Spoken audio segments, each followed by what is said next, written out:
Discuss करने वाले हैं डिफेक्ट्स ऑफ विजन का दूसरा पार्ट हाइपरमेट्रोपिया। कल हमने मायोपिया पढ़ लिया था, ठीक है ना। तो हाइपरमेट्रोपिया क्या होता है, जिसको हम लॉन्ग साइटेडनेस भी बोलते हैं। क्या बोलते हैं इसको?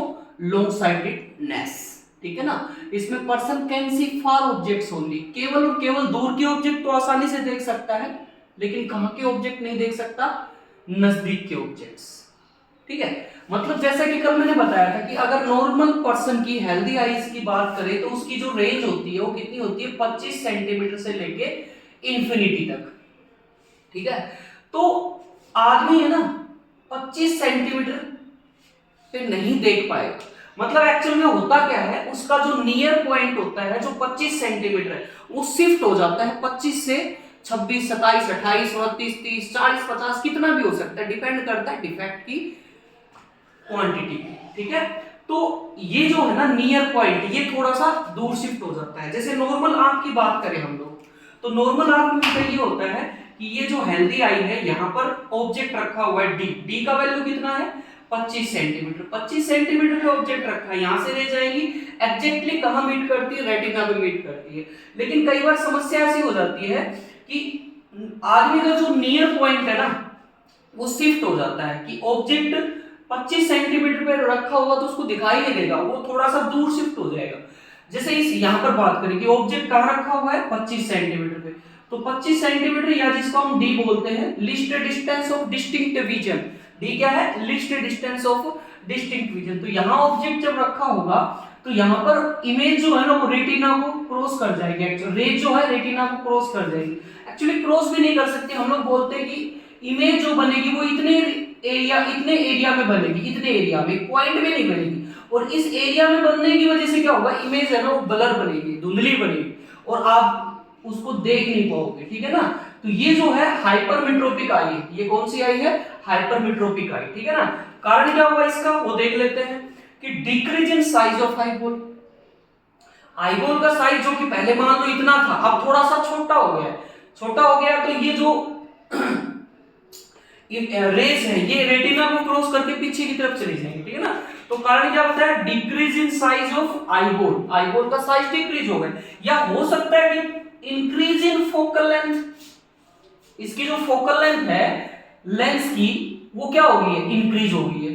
दूसरे शब्दों में ऐसे भी बोल सकते हैं decrease in power of lens. Lens की पावर क्या हो गई है? डिक्रीज हो गई है। पावर डिक्रीज होने का मतलब ये जो लेंस था, ये जो लेंस था इसको रेज को एग्जैक्ट यहां कन्वर्ज करना था, लेकिन इसकी पावर कम होने की वजह से रेज को कन्वर्ज नहीं कर पाया यहां पर, इसलिए रेज थोड़ी आगे क्रॉस करके निकल गई। तो ये जो है ना दो कारण है इसके, decrease in size of eyeball, eyeball का साइज डिक्रीज होना, दूसरा increase in focal length. Focal length क्या हो गई इसकी? इंक्रीज हो गई है, या डिक्रीज इन पावर, ठीक है ना। अब देखो इसको ठीक कैसे करते हैं, करेक्शन। देखो बेटा यहां पर क्या बताया मैंने? Decrease in power, power decrease हो गई है। पावर क्या हो गई है? डिक्रीज। तो पावर डिक्रीज हो गई तो पावर को क्या करना पड़ेगा? इंक्रीज करना पड़ेगा। और पावर को इंक्रीज करने के लिए अपने को क्या करना पड़ेगा? Same focal length, I mean same nature का लेंस उसके कांटेक्ट में लगाना पड़ेगा। अब देखो बेटा लेंस जो आंख के अंदर होता है वो होता है कन्वेक्स लेंस। कौन सा लेंस होता है? कन्वेक्स, ठीक है ना। तो क्यों ना हम ऐसा करें कि इसके साथ में एक कन्वेक्स लेंस लगा देते हैं, जिससे पावर क्या हो जाएगी? इंक्रीज। जैसे कि आपने पढ़ा है P इक्विवेलेंट जो होता है वो क्या होता है? P1 प्लस P2, है ना। तो ये अगर कन्वेक्स लेंस है तो इसके साथ में हमने क्या लगा दिया? यहां पे देखो एक कन्वेक्स लेंस लगा दिया। क्या लगा दिया है? Convex lens. और ये जो कन्वेक्स लेंस है, ठीक है ना, इसके साथ अपनी पावर को मिला के इसकी पावर को इंक्रीज कर देगा, ठीक है ना। तो ये इसका कारण हो गया। तो करेक्शन में याद रखना है कौन से लेंस को लगा के हम लोग हाइपरमेट्रोपिया को ठीक कर सकते हैं? कन्वेक्स लेंस लगा के। कारण क्या है वो भी याद रखना है। इसमें होता क्या है? नियर पॉइंट शिफ्ट हो जाता है दूर। देखो जरा एक बार थोड़ा सा इसको डायग्राम पे ध्यान देंगे। ये जो एक्चुअल में था, मान लो नॉर्मल आंख की बात करें तो ये एंड पॉइंट है for normal I. And point के ऊपर आपका ऑब्जेक्ट होता है, मतलब 25 सेंटीमीटर पे। तो एक्चुअल में हुआ क्या था? रेज जो है ना इसको क्रॉस करके रेटिना को और यहां पर मीट कर रही थी, और इमेज जो बन रही थी वो एक एरिया पे बन रही थी, धुंधली बन रही थी, ठीक है ना। इसका नियर पॉइंट शिफ्ट हो गया है, ठीक है ना। तो क्या करें, हम इसकी जो इमेज बनाए ना इस लेंस की, जो हमने कन्वेक्स लेंस चश्मा के रूप में यूज किया है, उस कन्वेक्स लेंस की इमेज जो है वो इसके नियर पॉइंट में बना देते हैं। फिर तो आंख है या वो इसको आराम से देख पाएगी, ठीक है ना। तो हमने क्या किया, एक लेंस लगाया जिसकी इमेज हमें नियर पॉइंट पे बनानी है, जिसकी इमेज कहाँ बनानी है, नियर पॉइंट। और एक बात और ध्यान रखना है कि जो नियर पॉइंट होता है हर आंख के लिए अलग अलग होता है, इसलिए जो लेंस यूज करेंगे, चश्मा यूज करेंगे, वो भी हर लेंस का हर आंख के लिए क्या होगा, अलग अलग होगा, ठीक है ना। तो यहां पर मान लो इसका नियर पॉइंट जो था वो कितना आ गया, एक्स पे आ गया, ठीक है ना। तो एक्स पे आ गया तो क्या हुआ, देखो यहां पर जो रेज थी पहले कहां जा रही थी, ऐसे जाके क्रॉस रेटिना को क्रॉस कर रही थी। अब ये लेंस यहां से रेज आएंगे, देखो ये ब्लैक वाला कलर दिख रहा होगा, ये रेज को बेटा कन्वेक्स लेंस है, ये रेज को हल्का सा क्या कर देगा, कन्वर्ज कर देगा। और कन्वर्ट करने से एग्जैक्ट रेज कहां मीट करेंगी, रेटिना पे मीट कर लेंगी, ठीक है ना। अब देखो इस लेंस की जो इमेज बनी, वर्चुअल इमेज बनेगी, कहां बनेगी, यहां पर बन जाएगी ना। इसको हम थोड़ा सा रिट्रेस करें पाथ को, तो आप देख पा रहे हो इस कन्वेक्स लेंस की जो इमेज बन रही है वो एंडेस के ऊपर बन रही है, ठीक है ना, मतलब नियर पॉइंट पे बन रही है। तो अगर हम ये पता करें इस लेंस की फोकल लेंथ कितनी होगी, जो हम लेंस यूज कर रहे हैं इसकी फोकल लेंथ कितनी होगी, तो फोकल लेंथ पता करने के लिए आप आराम से क्या कर सकते हो, लेंस फॉर्मूला का यूज कर सकते हो। तो 1/f is equal to 1/v minus 1/u। तो 1/f is equal to v का वैल्यू हम लोग कितना लेते हैं, यहाँ पे देखो जरा, v का वैल्यू हम लोग लेते हैं नियर पॉइंट के बराबर। और माइनस क्यों लेते हैं ये भी आपको पता होना चाहिए, माइनस इसलिए लेते हैं ताकि मतलब ये जो रेज है वो किधर जा रही है, आगे की तरफ, और हम लोग पाथ जो ट्रेस कर रहे हो किधर ट्रेस कर रहे हैं, पीछे की तरफ, तो v की जो है वो नेगेटिव आ जाएगा। इसी प्रकार से u है वो 25 सेंटीमीटर, u मतलब list distance of distinct vision. आपका ऑब्जेक्ट कहां रखा है, यहां पे रखा, हमें यही तो ठीक करना है ना, यहां पे रखा हुआ ऑब्जेक्ट दिखाई नहीं दे रहा, तो आपने ऑब्जेक्ट को यहां रखा था, मींस u का वैल्यू -d के बराबर। इसमें फॉर्मूला में पुट करेंगे 1/f is equal to 1/v, v का वैल्यू x लिया, माइनस के साथ लेंगे, u का वैल्यू 25 सेंटीमीटर होता है। इस प्रकार से आप फोकल लेंथ निकाल सकते हो। और जब एक बार फोकल लेंथ आ गई तो पावर भी निकाल सकते हो, p is equal to 1/f। अगर ये आंसर आएगा ये मीटर में आएगा, अगर पावर सेंटीमीटर में हो तो क्या कर सकते हैं, 100/f कर सकते हैं ना। तो ये आंसर आएगा आपका दोनों केसेस में डायोप्टर में, ठीक है। तो बेटा ये आपके पास हाइपरमेट्रोपी है, ठीक है। ओके, अब इनके अलावा भी दो डिफेक्ट्स और होते हैं, जिसको हम, एक का नाम है प्रेस बायोपिया और एक का नाम है एस्टिग्मेटिज्म। प्रेस बायोपिया क्या होता है, देखो प्रेस बायोपिया के अंदर पर्सन जो है वो ना तो दूर का ऑब्जेक्ट क्लियरली देख पाता है, ना ही नजदीक का ऑब्जेक्ट। अक्सर ये जो प्रॉब्लम होती है, ये जो डिफेक्ट आता है, ये कब आता है, ये ओल्ड एज के अंदर आता है, ठीक है ना। Old age in the sense मतलब जो बुजुर्ग व्यक्ति होते हैं उनको अक्सर ये प्रॉब्लम होती है।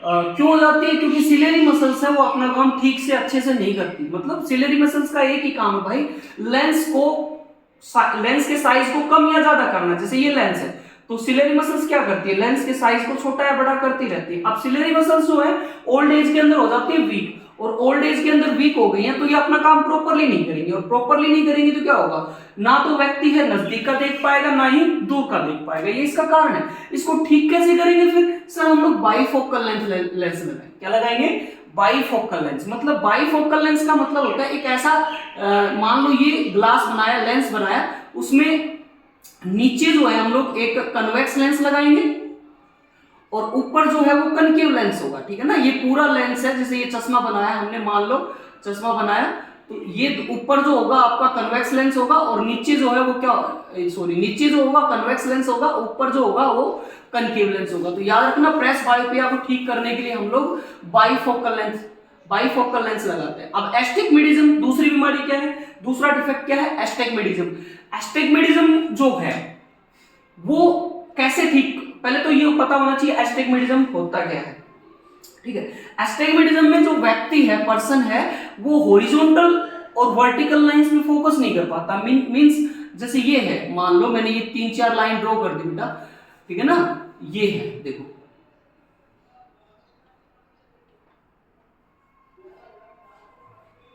ओके, तो ये लाइन ड्रॉ कर दी, तो व्यक्ति जो है ना, इनमें से सभी की इंटेंसिटी बराबर है। ये जो लाइन मैंने ड्रॉ की है सभी की इंटेंसिटी बराबर है, लेकिन इनमें से एक लाइन ऐसी होगी डेट में भी हॉरिजॉन्टल, डेट में भी वर्टिकल, जो उसको साफ नहीं दिखाई देगी, ठीक है ना, ये एस्टिग्मेटिज्म होता है। तो इसको ठीक कैसे करते हैं, इसको ठीक कैसे करते हैं, सिलेंड्रिकल लेंस लगा के। कैसे ठीक करते हैं इसको, सिलेंड्रिकल लेंस लगा के, ठीक है ना। तो ये बेटा आपके पास डिफेक्ट्स थे, इनको एक बार पढ़ना, ठीक है ना। तो एक बार रिपीट कर देता हूँ स्पीडली। डिफेक्ट्स ऑफ विजन में आज हमने पढ़ा हाइपरमेट्रोपिया। हाइपरमेट्रोपिया है, उसके अंदर पर्सन जो है वो कहाँ के ऑब्जेक्ट को नहीं देख पाता clearly, can not see nearby objects, नजदीक के ऑब्जेक्ट को नहीं देख पाएगा, दूर का आराम से देख पाता है ना।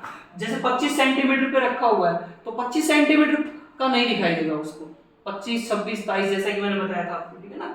उसका एक्चुअल में कारण क्या है कि जो फार पॉइंट है ना वो थोड़ा सा दूर, सॉरी नियर पॉइंट है वो थोड़ा सा दूर शिफ्ट हो जाता है, ठीक है। इसके कारण क्या हो सकते हैं, decrease in size of eyeball, increase in focal, decrease in power, power क्या होगी इसकी, डिक्रीज होगी, ठीक है ना।